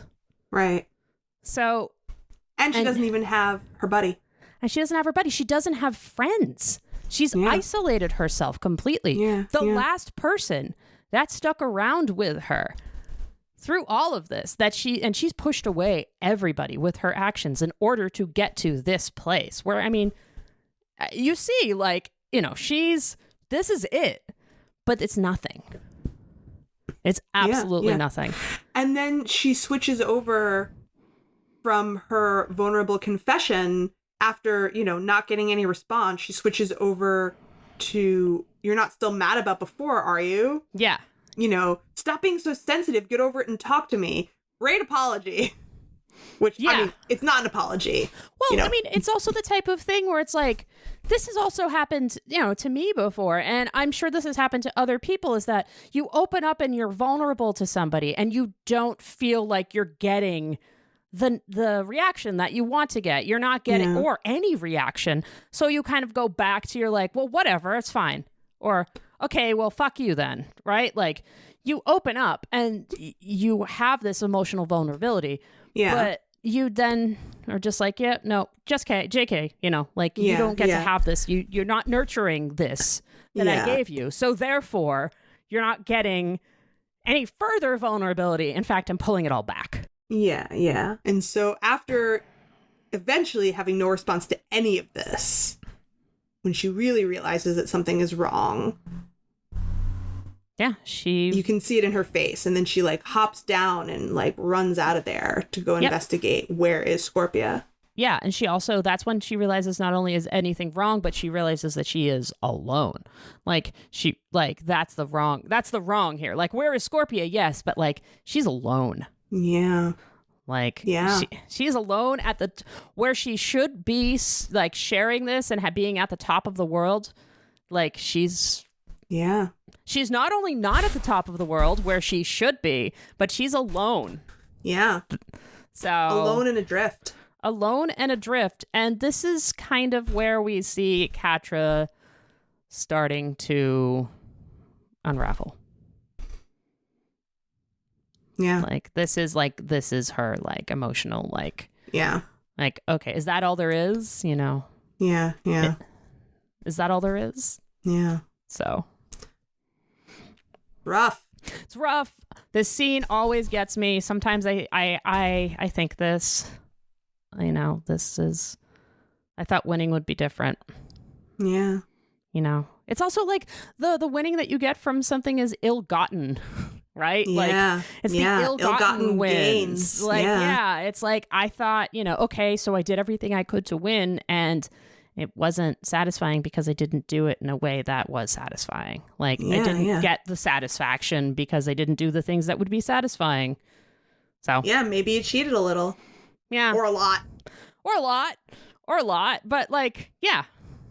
And the cheating didn't feel good. Like, hopefully. Yeah. So, anyway, I thought winning would be different. It's not. You're alone. You're alone staring into nothing. Yeah. Yeesh. That's dark. Into the void. And, you know, she's been in the void before. Yes, she has.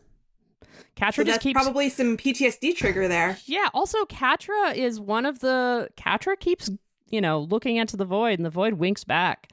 Catra keeps going to the void. So. Yeah. Catra's journey is arguably the most difficult journey that anyone goes on in the show. Oh, absolutely. And she really comes out the other side. Yeah, she does. Or she starts to come out the other side. We actually see just the beginning of her coming out the other side. Yes. Which is also really awesome. Yes, it is. But for now, we will journey back to the ship of Admiral Scurvy. Let's go back to the boys. Where Bo and Seahawk are valiantly trying to escape their ropes. Not happening. When Scurvy waltzes over and tells them, "Good news, boys. Someone cared enough about you three to pay a hefty ransom." Hooray! Who is it? It's the princesses. Just like I planned. But no, because because Seahawk is really good about being stealth, singing all those loud, very public songs about the rebellion. Yes. And you think your ransom was paid by the princesses? Ha ha ha ha ha. Yeah, it wasn't. As a very loud foghorn blows and a much larger horde ship pulls up beside them. And I love that, like, this is like a very fast reveal. Like, they didn't see this giant horde ship coming at all up until this moment. Just in a moment, like, boom, here it is, this giant ship. Yeah, it was really silly. On the vast open ocean, you didn't see it at all up until this moment. But, you know, cartoon. It's cartoon, you know. So Scurvy says the Horde controls the seas now, and they're paying top dollar for high-ranking rebel prisoners. And then we have Octavia coming in, paying some ransom. A bag o' coin is exchanged. Just a bag o' coins. So Seahawk starts begging, trying to be sentimental with his old buddy, Scurvy. If our friendship ever meant anything to you. It didn't. Boop, boop. I love that. Just cuts it right off. Seahawk's about to go into like this like big speech, and Scurvy's like, no, it didn't. Yeah. And then as the Horde starts to board their ship and cart them away, Scurvy says the most devastating thing to Bo. Mm-hmm. What does he say? He says, your friends aren't coming, kid. I don't think they've even noticed you're gone, and then scoffs at the idea of friendship. He literally just goes, oh, friend. Like, not like that, but like, he's like, scoff friendship. Who needs, you know, like the what a ridiculous idea who for you to put your friendship? faith in. Yeah, exactly. Yes. So, is it too late for our intrepid heroes? It might be. Because when we cut back to Bright Moon, before we even get inside the castle, just from the exterior shot, we can already hear the sounds of Glimmer and Adora's bickering. Yeah, and damn, they're going into each other. Yeah, so like the lines that we can hear before we even get in the room with them include, just because you're She-Ra doesn't mean you can order people around. You just keep pushing us away. I am Queen of Etheria, okay? Which is a little confusing because up till now, we've always thought she was Queen of Bright Moon. Yeah. Not the whole planet. Right. So, okay, but we're going to go with this. Yes, yeah. I don't think it's really worth it for us to nitpick this world building at this moment. Yeah. And then back to Adora and going rogue and leaving. What are we supposed to do with that? We're trying our best. So this is, just the same old, like, it's just like... It's the same argument. It's like a cow with four stomachs. They're just regurgitating the same argument and re-chewing it. Yeah. Ew. Sorry. That makes sense. Yeah. Yes. I mean, the simile makes sense, but ew. Yes. Thank you. It is disgusting. It is. Disgusting, but accurate. And while they're arguing through the walls, we finally get to Mermista, still in her bubble bath. I love this. A seagull lands on her mermaid tail and starts squawking over the sound of this background argument. And Mermista's like, oh, shit. Oh, fuck. And then finally, we flip into the room where Glimmer and Adora actually are. And then this gets heavy. Yeah. This gets really heavy. We finally get to the root of the thing. Uh-huh. So Glimmer talks about, Adora thinking you can solve problems by hitting things with your big gay sword. You think you can just transform into She-Ra, hit things with your big gay sword, and fix everything. It's not working. And Adora's like, why are you blaming this on me? Yeah, and Adora, I still feel, and it even says this in the script, it says Adora imploring, which is, and I feel like her voice is less accusatory and more being like, trying to be open, trying to make a connection. Like, why are you blaming all this on me? It's not my fault Selenius fell. The Horde manipulated all of us. Whereas Glimmer is like, brr, brr, brr, brr, brr, brr, brr. And Adora, her response is not like, brr, brr, brr, brr, brr. She's like, like, dude. Like, what is going on? Like, dude, what is why? going on? Yeah. So I feel like their energy is not exactly the same. Mm-mm. And then Glimmer starts to really dig in.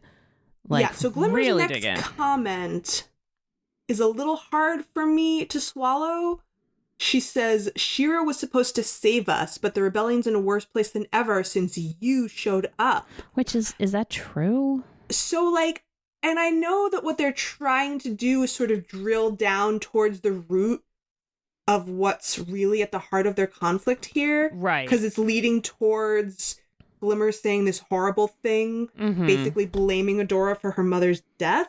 But, like, this is so contrary to Glimmer's whole position up till this point to suggest that Shira was supposed to save them all. Because Glimmer's whole position up till now is that she wants to be more active and that Shira should take a step back and just be one of the quorum and not try to be so in charge. And now she's saying that Shira was supposed to do everything? Well, I see what she means by this. This is before. Like, I am taking charge because now it is my turn to take charge. But before like, like you were supposed to save us when you showed up, but you didn't. And then it got worse. And then, like, you showed up and then it got worse. And now it's my, like, it's like, I have to clean up, I have to pick up the pieces. I guess I can understand that, but she's always been chomping at the bit, even from the first time we met her, to be more in charge and be more out there. She never wanted to sit back and let other people fight her battles. But also, like, it is in a worse place for Glimmer because of the next line. Like, Adora says, I'm trying my best. Can't you see that? Yeah. And Glimmer says, what is really why it's in a worse place. Yeah. Which is... Maybe your best isn't good enough. If it was, my mother would still be here. Yeah. Which, clearly, that's what they're getting at. That's the root of Glimmer's anger. Right. That's what they're saying. And as soon as she says it, she realizes that she went too far. Yeah, that's way harsh. Adora's eyes fill with tears. And Glimmer, like, all the fight goes out of her immediately. Like, her whole expression and body language changes. And she starts to apologize immediately. But there's no time. Because what happens then? Because Mermista slams open. They're fighting in front of Mermista's room. Mermista slams open the door and, like, literally, like, slams the door on them and shouts, "The boys are in trouble. A seagull told me." And that's hilarious. One of my other favorite lines. Yeah. Yes. And she is invigorated. She's like, I may have lost my kingdom, but I'm not losing anyone else. And then goes back to her Sira, which I love. Queen of the oceans. I love this. Riding on the back of dolphins. And she has this is also, like, one of my, like, top 5 lines in the whole series is a seagull told me. Like, yeah. The boys are in trouble. A seagull told me. I'm like, it's great. Let's go. She just grabs them and hauls them off. She has, like, no patience for their bullshit. She's like, we have some saving to do. Boys are dumb and we need to fix things. Yes. So this was really unfortunate timing for Glimmer and Adora. Like, they just finally got to the root of the thing. Yeah. And, like, Glimmer was finally apologizing. Like, she didn't even get the word all the way out of her mouth. Yeah. When the doors burst open. Like, she realized that she's like, oh shit, I really crossed the line. I'm sorry. Yeah. But and, like, if they had been able to stay in that moment for even one full moment, I think Adora might have been able to see that Glimmer was sincerely sorry. But you can't do that during war. I mean, like, and that's the whole... War does not give you the luxury of emotional growth. No, it doesn't. Like, sometimes you just have to, like, hang your argument up and go fight. Yeah, and you have to put your humanity aside. And that's what they have to do. Whatever needs to be done. Yeah.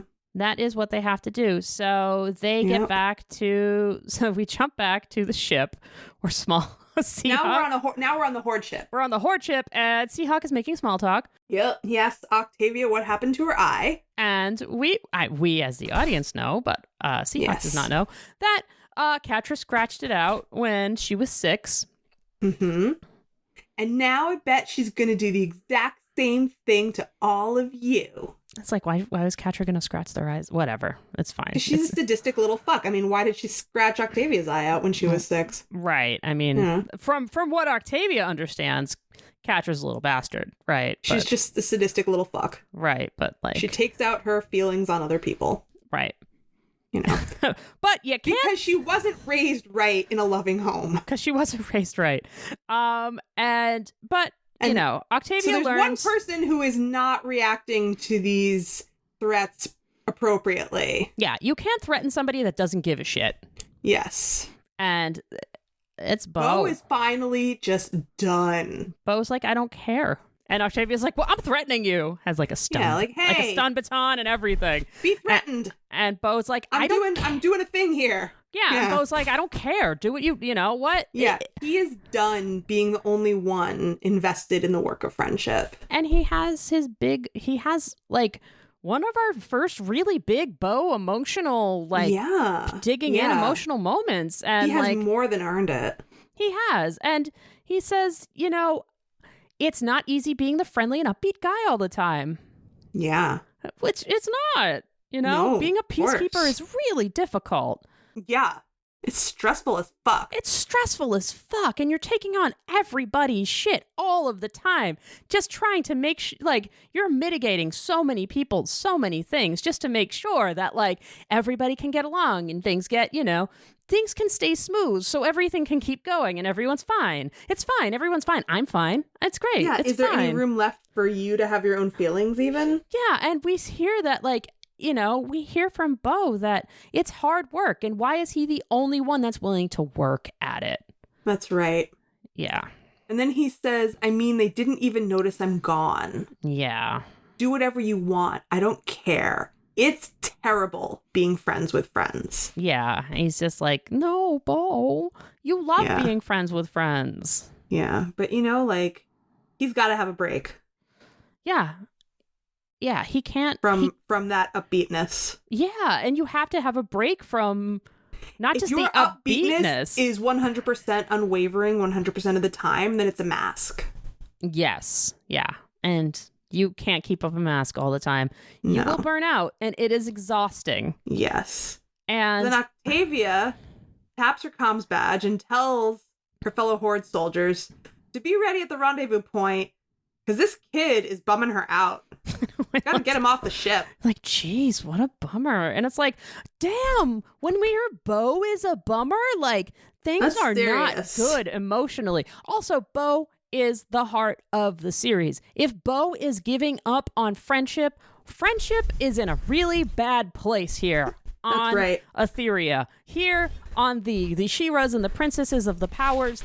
If Bo is saying, friendship is hard, I don't even care, nobody even notices, I'm the only guy that works at it, no one does, it's terrible, you're screwed. Yep.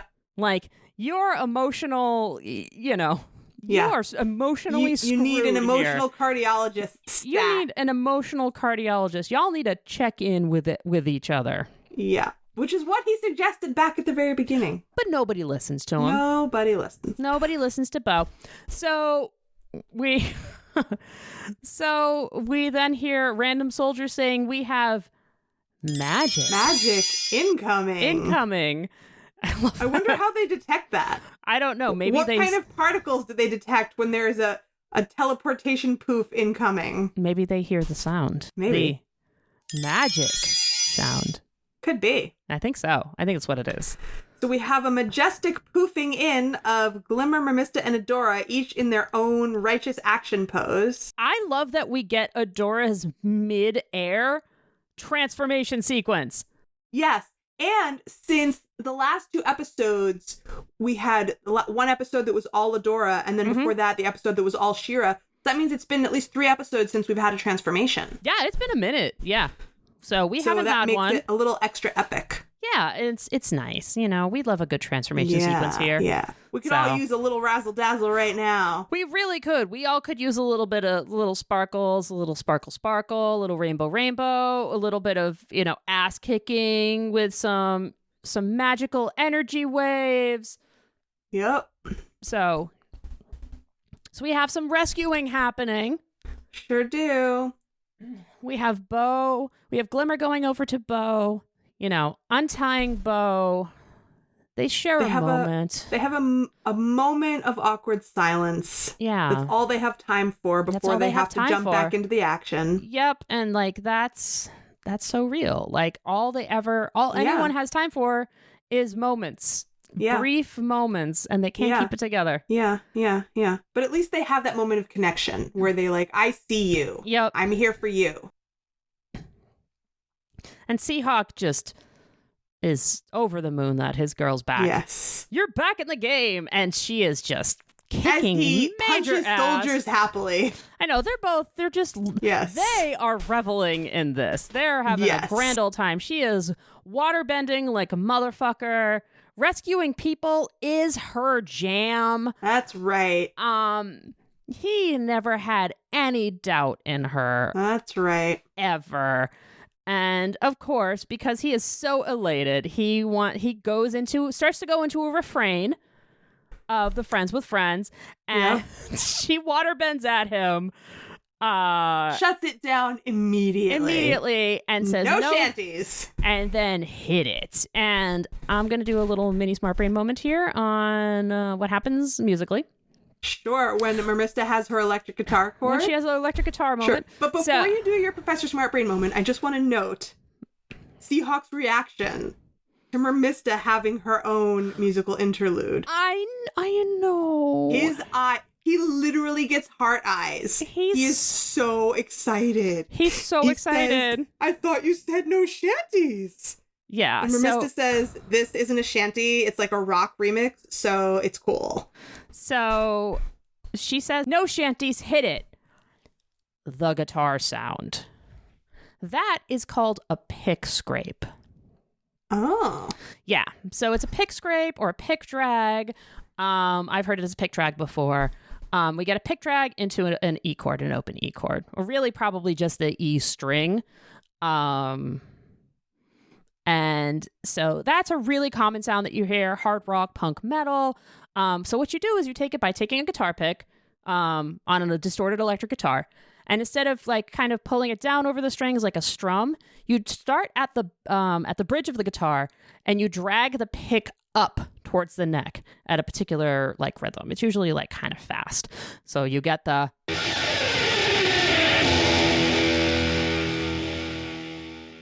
So it catches on the winding of the string, and that gets picked up by the pickups. And with the distortion that is already, or overdrive, or whatever you're using to get a distorted guitar sound, makes that cool scratching noise. What makes a guitar sound distorted? You can use a number of pedals. Pedals is the easiest way to describe that without going into sound science. That's sufficient answer for me. You buy pedals and you press a button and it goes from bring to bong. So cool. Yeah. Cool. So that is how you go into the rock remix. Really, it's like the rock reprise, but yes. Who are we to go into that? And another little Professor Smart Brain moment here, just a fun reminder that the actress that plays Mermista, Vella Lovell, was also in another show that had a tendency to burst into song, which is My Crazy Ex-Girlfriend. I haven't seen that. Yeah. I've seen a couple of episodes and I've seen some of the musical interludes, and it's actually pretty good. I need to sit down and watch it, but yeah. Cool. So she has experience singing. As you can hear, she's got a really fun rock and roll voice. Yeah. Awesome. And she has this great rock song here where she's kicking ass and, Yeah, so the theme of her musical interlude starts out being more focused on her. Mm-hmm. You can't bring me down. I'm going to kick ass. I'm back. I got my juice back, basically. Mm-hmm. But then it sort of morphs back into more of the it's fun to be friends with friends refrain, but with the words altered slightly to it's fun to fight hard with friends. Right. And there's the double entendre. Yes. As in it's fun to fight alongside friends when it's showing her and Seahawk on the same side, united, fighting against a common enemy. But then the shot moves on to Glimmer and Adora, and then you have the double meaning of fighting with friends, fighting amongst friends. Yes. But they do win in the end. Yes. They do win in the end, even though fighting with friends is happening. Yes. Even though some people look a little uncertain and sad. Some people are super stoked. They do win in the end. As Seahawk is yelling, friendship, adventure. I love that. I love how enthusiastic he gets when he yells friendship. Yes, but I like doing that too. I still do that. I do that whenever I go out on when I see my friends. It's infectious. It really is. But they still haven't talked it out because that shit was said right before Seagullus Interruptus. Seagullus Interruptus. Yes. I'm not sure if that's the proper Latin name for that kind of gull, but I'll let it pass. I did not look it up. I'll let it pass. Yeah. I'm not sure Interruptus is a real word either. Is that just a funny thing people say? No, I think interruptus is actually a real word. It is? Yes. Huh. I think it actually might be. I mean, it could be like fake Latin, but whatever. It's the most identifiable thing I could think of to say. Everybody would get it. You know what? It works. It's fine. Everyone gets I'm not claiming it's real Latin. Nope. So, speaking of fighting with friends. Yes. What's going on in the fright zone? So we have an establishing shot of Scorpia's room, which is empty. Yep. Well, it's empty of Scorpia. It still has... just how we saw it the last time we saw Scorpia in it, just without Scorpia in it. Just without Scorpia. It has many of Scorpia's personal effects. It has Scorpia's vest with Scorpia's Force Captain badge. It has pictures of Scorpia's moms. It has her little Scorpion stuffy. Little stuffy, but there's no Scorpia. And there's a note. Well, before she finds the note, she goes in there, she's calling out for Scorpia, and on the third, she's like, Scorpia? And so the third time she calls out for Scorpia, it's picked up by her comm badge, and then it's echoed back by Scorpia's comm badge, and that draws her attention to the fact that Scorpia's comm badge is sitting on this neatly folded pile of stuff on her bed, including the vest that Catra gave her. It's like, here's your stuff back, ex-girlfriend. Yeah, with exactly. a note. With a note. And I don't think we ever learned... that she left her comm badge behind sort of shows that she's leaving the Horde. She's done, yeah. I don't think we ever learned what the note is, but... I don't remember where I read this. I couldn't find it now, but I did once read that in an earlier version, they had shown the audience what the note said, and then they decided it was more powerful if they just leave it to your imagination. I agree. Yeah. I agree. Sometimes your imagination is better. Yeah, I mean, I just always interpreted it as just goodbye. Yeah. Yeah. Like, you just goodbye, you're a bad friend, or just goodbye. Yeah. I'm leaving. Yeah. Like, the less said, I feel like the more gutted Catra's gonna be. Yep. So Catra's reaction says it all. And Catra's gutted. I mean... Yep, she just drops the stuff on the floor. And drops with it. Yep, and her eyes go very wide. Yep. And winning looked different. Sure did. And now we have more scenes of winning looking different. Yes, back on the high seas. Now that we have ditched the Horde ship and we're back on a rebellion ship. Not sure where this new ship came from, but it doesn't really matter. You know what? I think that Mermissa just water bent it there. That could be. Yeah. Could summon it across the seas. Sure. I don't know why they didn't just whatever. Yeah. So Seahawk has just finished telling the tale of how he united everyone with his brilliant plan. And Mermissa rolls her eyes and calls him a goober. I love that. In this way that you can tell that, like, negging is her love language. I have this as my another biased moment number 2, which is playfully punching your overdramatic friend, but also loving them a lot. Yes. But, she's done moping in the bathroom. Yes. Like, she's done. Your plan sucked, Seahawk. You friggin' goober.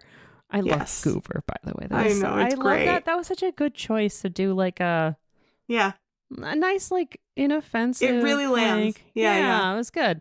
But I'm ready to fight. Yes. Yep, and get my kingdom back. And Seahawk is so proud. Yes. He's always so proud of her. Yes, he is. He's always so proud of her. Also, Bright Moon ran out of ice cream. That's also my girl. Which, that's fair. Yeah. He loves that she loves ice cream.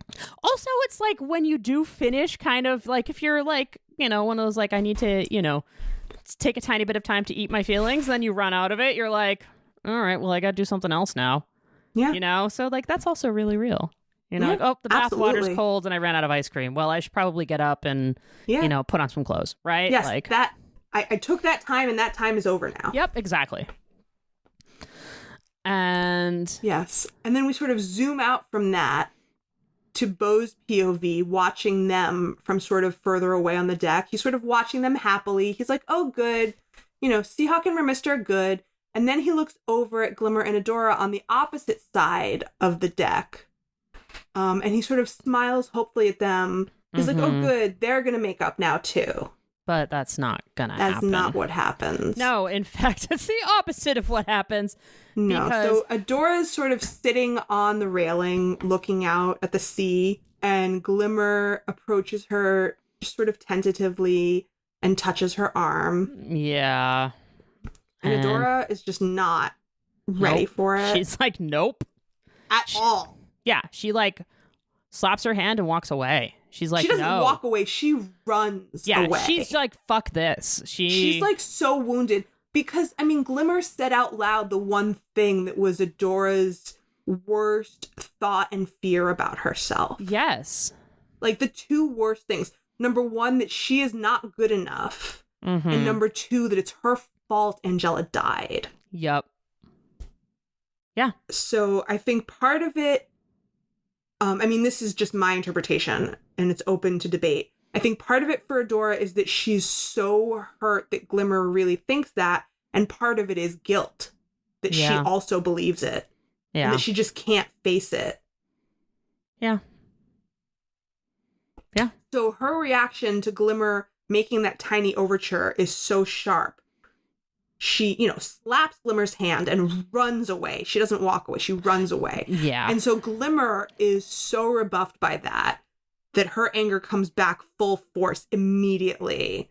It's like, Adora just like re-sparked her bad feelings and she just stomps off the other way. Yeah. And Beau's like, oh, this is bad. And walks over to Adora and checks in and is like, Adora, you, and, tries to bring up what's going on, tries to check in. And Adora just blanks him and is like, I know what I have to do. Like now is bringing it back to what she has to do. I have to fix it myself. Yep. I'm going to look for Mara's weapon. Yep. Ooh. Maybe it can turn the tide of the war for us. Ooh. It has to. Oh, this is a big one. Yeah. This is a big change of plans. Yeah. And Beau's like, Beau's right. Glimmer does not need a weapon. She needs her friends. And this delivery is heartbreaking. Yeah. It's like, no, she doesn't. Yep. But it doesn't matter. Yep. I will fix this no matter what Glimmer thinks of me. Yep.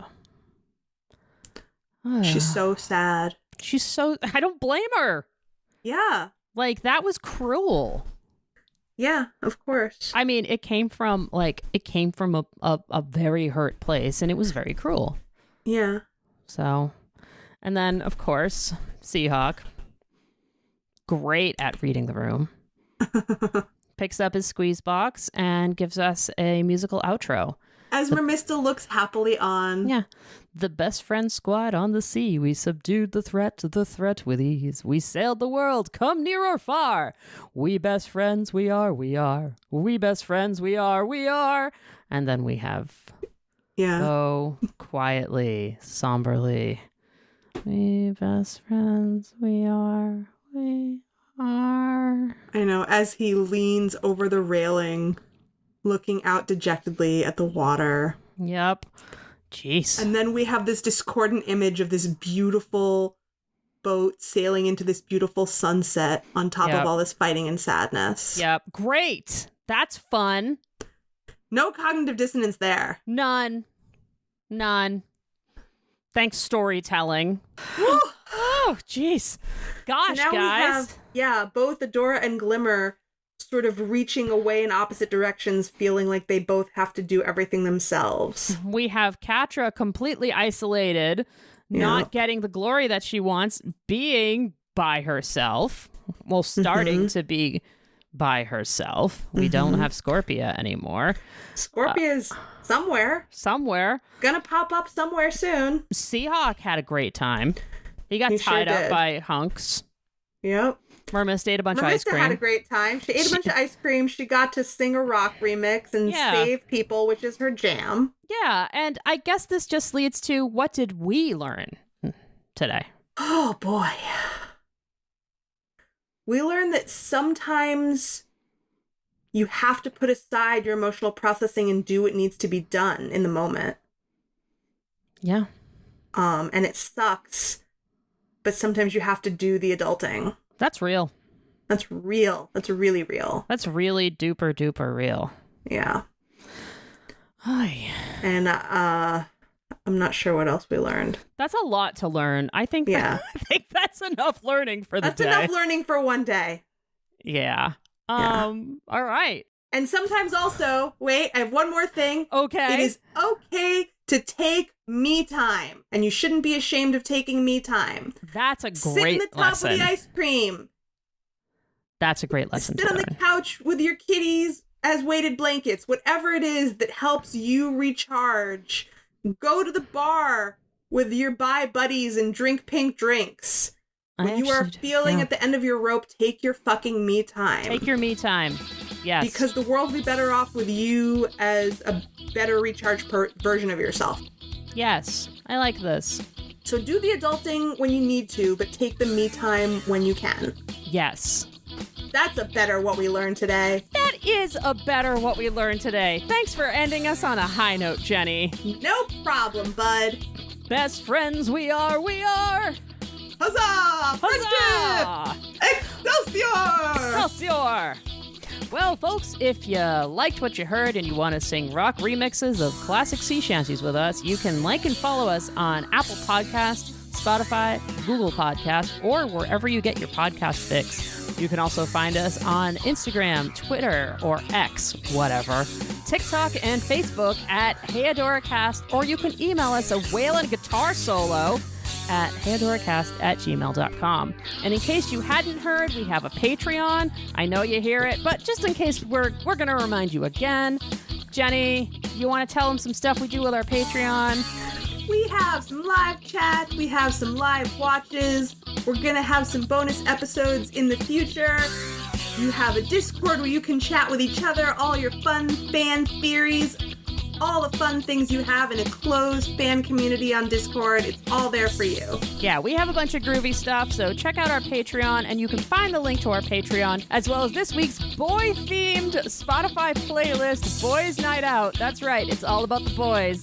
In our show notes or at heyadora.gay. All the things can always be found at heyadora.gay. .gay. And .gay. And remember, queer joy is radical. And queer love saves the universe. Ow! Let's hear it for the boys.